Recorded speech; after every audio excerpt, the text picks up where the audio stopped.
lagi bersama Bulia. Hari ini kita akan belajar IPS.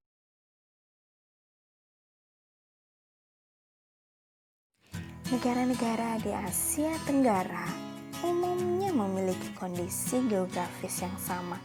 Akan tetapi, kesamaan kondisi geografis tersebut tidak menjamin kehidupan sosial budayanya pun sama.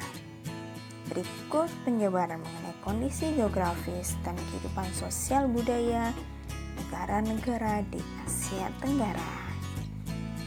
Untuk hari ini, kita akan membahas tentang kondisi geografisnya dahulu. Pertama, Ibu akan menjelaskan tentang kondisi geografis Indonesia. Indonesia terletak di antara dua samudra, yaitu Samudra Hindia dan Samudra Pasifik. Dan di antara dua benua, yaitu benua Asia dan Australia.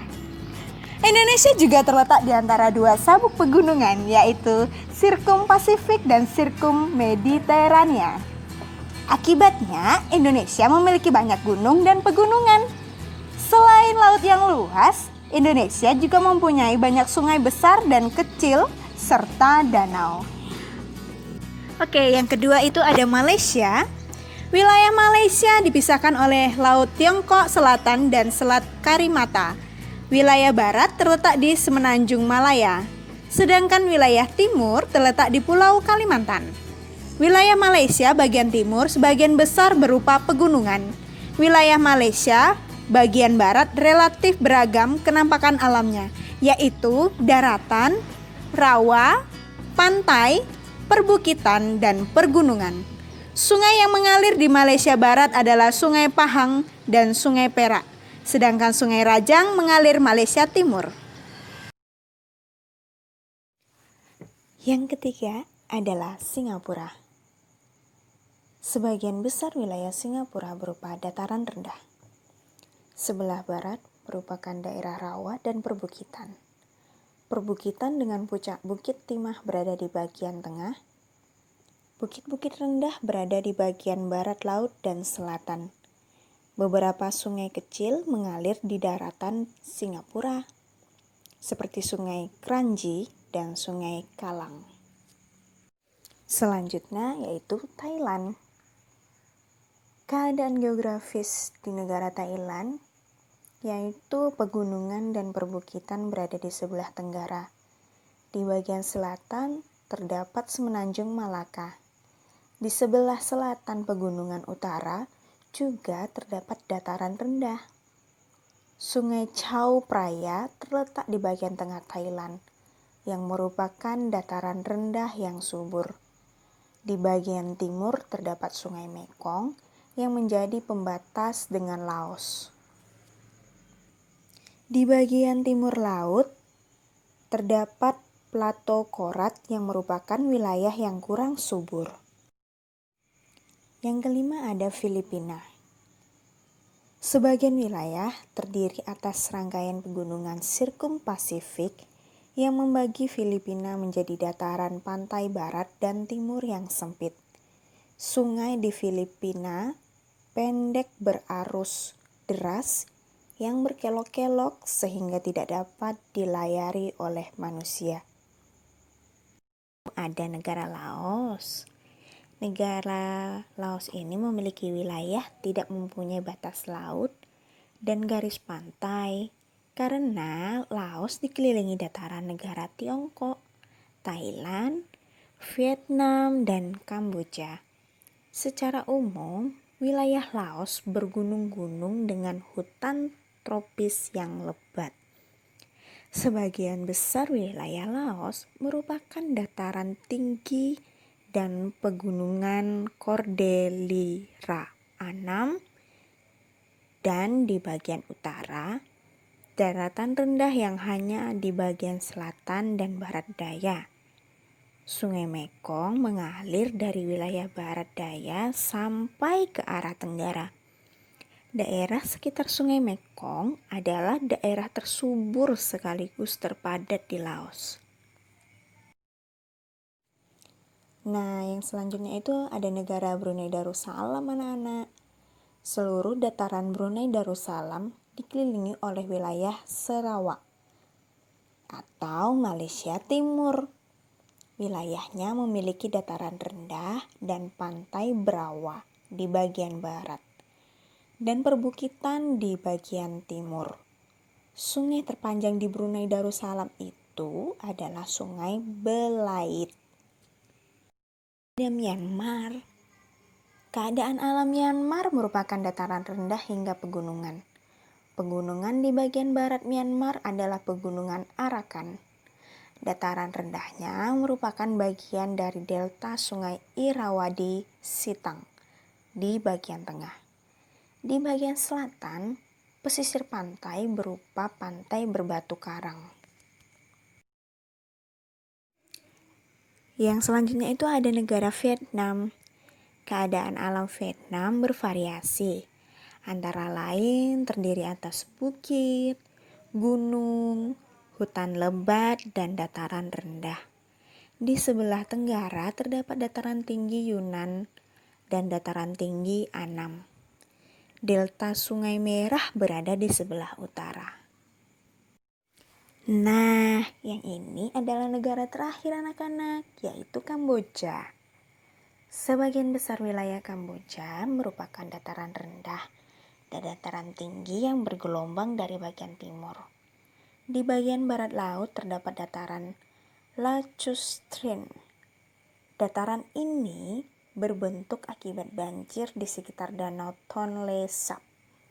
Sungai Mekong adalah sungai terbesar yang melewati negara Kamboja. Nah, sampai di sini dulu anak-anak untuk pembelajaran kita tentang keadaan geografis Asia Tenggara. Minggu depan kita akan belajar tentang sosial budaya di Asia Tenggara. Halo anak-anak, selamat pagi. Hari ini kita belajar bahasa Indonesia. Tema 1 yaitu tentang teks laporan hasil pengamatan. Simak baik-baik penjelasan Ibu dalam tayangan berikut. Pengertian laporan. Laporan adalah segala sesuatu yang dilaporkan atau berita. Jenis-jenis laporan ada 5. 1. Laporan kegiatan. 2. Laporan perjalanan. 3. Laporan hasil pengamatan. 4. Laporan investigasi. 5. Laporan hasil percobaan. Khusus kelas 6, kita belajar tentang laporan hasil pengamatan.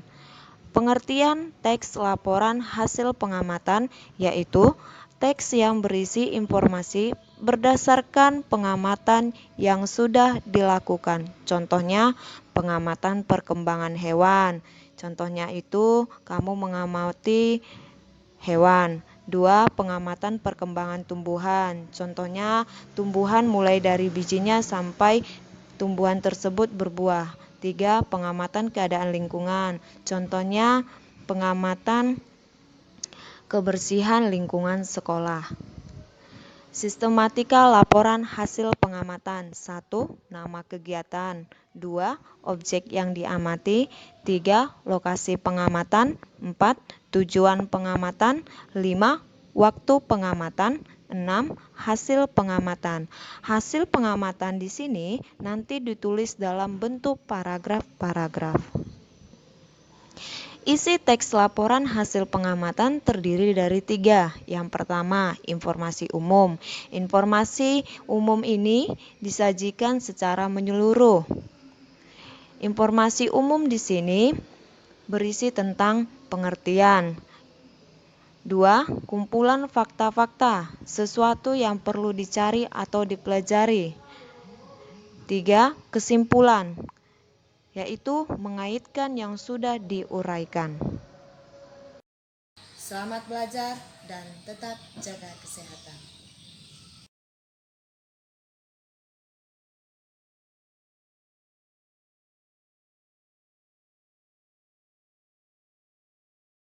Good morning students.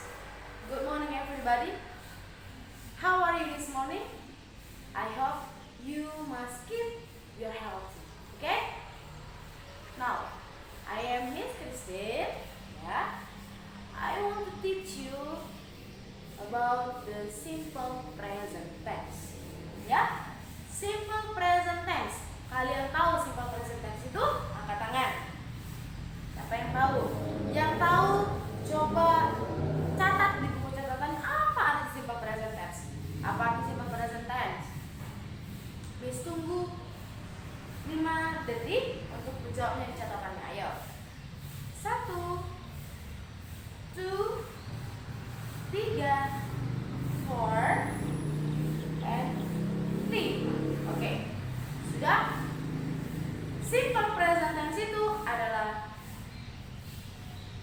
kegiatan yang kalian lakukan sekarang. Ya. Kegiatan yang kalian lakukan sekarang. Ya. Dilakukan di rumah, misalnya I eat.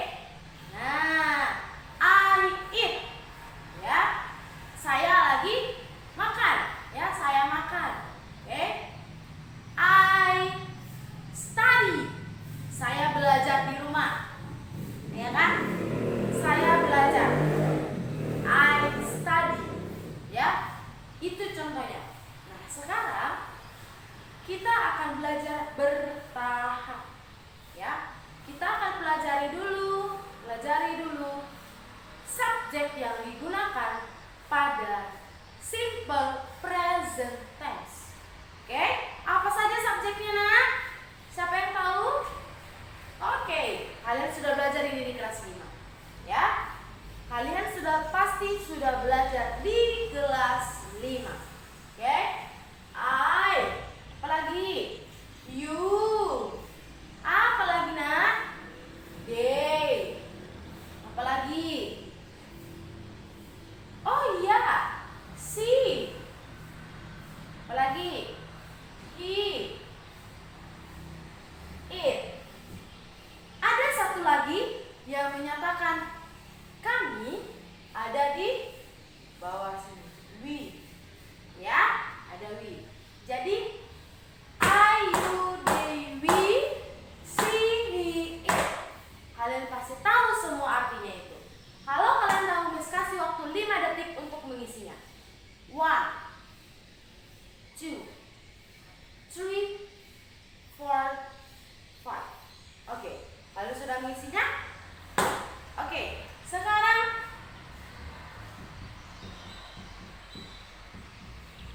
nah, kalian sudah isi? Saya, you, kamu. Kamu di sini, you di sini bisa jamak, bisa you kamu tunggal, oke? They, mereka. We, kami. She, dia, perempuan. He, dia, laki-laki. It, dia untuk apa? Hewan, tumbuhan, benda. Pokoknya semua yang berhubungan dengan benda kecuali manusia. Oke? Mengerti sampai sini? Oke, Miss harap kalian mengerti. Oke? Catat dulu ini. Lalu Miss akan suruh kalian untuk besok kita akan belajar memakai kata kerjanya. Nah, sekarang tugas kalian adalah menghafal, ya, menghafal semua kata kerja yang kalian ingat yang dilakukan sekarang. Oke? Misalnya, contohnya ya, I walk, I run, I jump. Oke? Dengan gaya kalian masing-masing.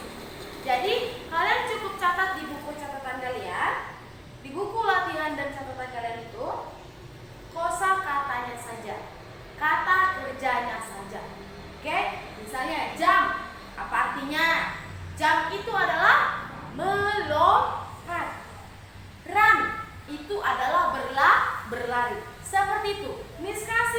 10 tugas ya, 10 tugas untuk mencari dan membuat actionnya ya, action. Do you know action?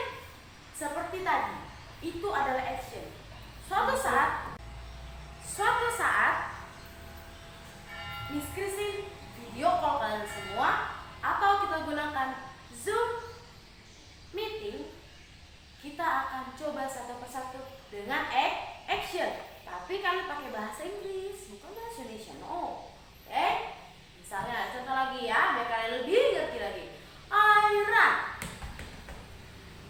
I walk. Pokoknya cari 10 kosakata cari 10 kata dan buat bahasa Indonesianya ya, buat bahasa Inggris dan bahasa Indonesianya. Lalu kalian nanti hafal 10-10-nya itu, lalu kalian buat actionnya. Misalnya yang tadi, I run, I walk, I write. Okay? Are you understand? Are you understand? Okay. I think all of you understand what I mean.